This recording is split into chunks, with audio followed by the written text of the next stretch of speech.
So right after the first chorus, Steve Cropper's going to go into doing some fills behind the second verse, behind Otis, and I'm going to explain what those are now. I left my home in Georgia, headed for the Frisco Bay.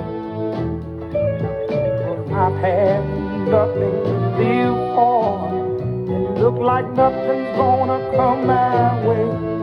So I'm just gonna sit on the dock. Nothing huge happening in there, but he does do like in one interview, he talks about emulating the sound of the seagulls, right? To fit the subject matter of the tune. So on that verse,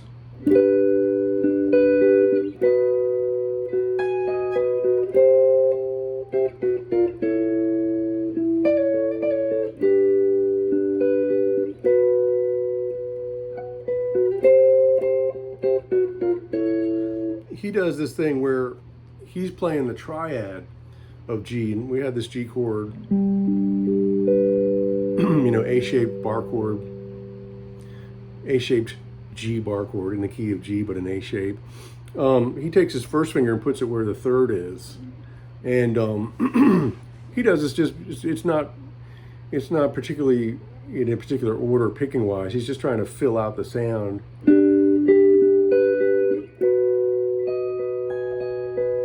And we know we're going from G to B, C, B, B flat, A, or A sharp, B flats, and harmonic. It's the same chord. In the key of G, I guess you'd label it A sharp.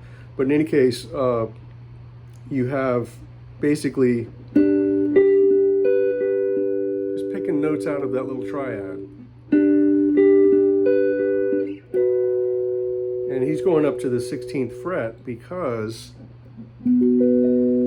at the 14th fret bass note location is the bass, for the bass note of the B chord is here. So, G is at 10, A is at 12, B is at 14, C is at 15.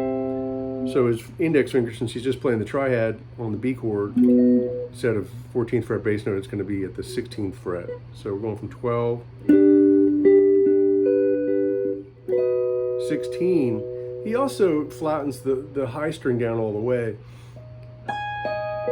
and makes what you would call a B6 chord, B major 6 chord.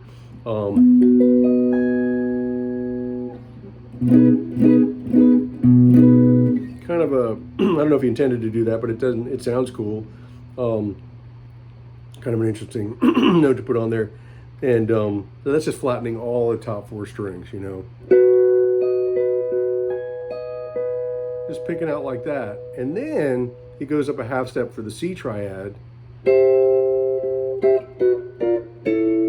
and does that cool little chromatic walk down.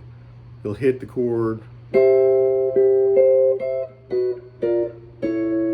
and then chromatically walk down to the A triad, the triad part of which is at 14, the bass note is at 12. You might have noticed I hybrid picked, used the combination of the pick and the fingers on that kind of walk down. That's using the pick in the middle and the ring fingers on the three string. That's something, my philosophy is your fingers are already there. There's plenty of great players, not just country players or R&B players, rock players. Everybody's been in on what they call the hybrid picking game for quite a while now.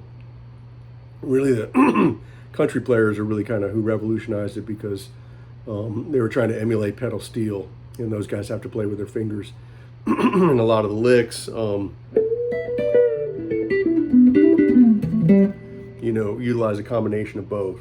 So when you do that, it just gives it a little bit more of a tighter sound, And then after he does the walk down, I want to use my index finger on that because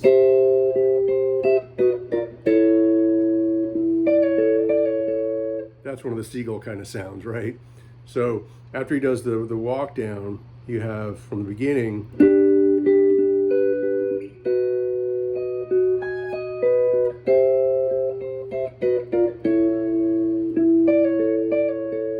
that lick by itself was play the 4th string first, and then drop your second finger ahead of your first on the 2nd string at 15 and do a pull off.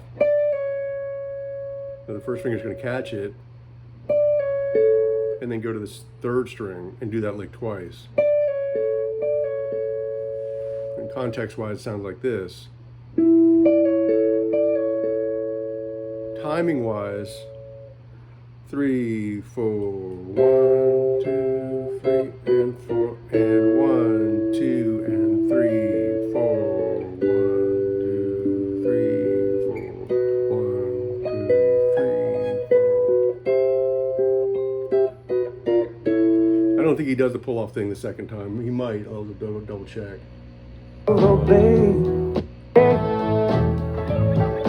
I've had nothing to live for, and look like nothing's gonna come my way.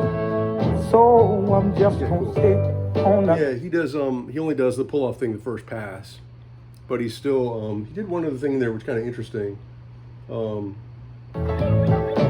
I've had nothing to live for. He does, like on the second part, he drops into this lick.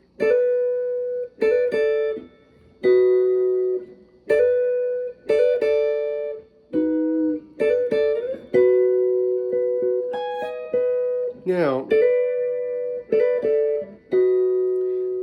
I think he's probably playing it where we had played it before, but you can play it somewhere else also. So let me start another clip on that.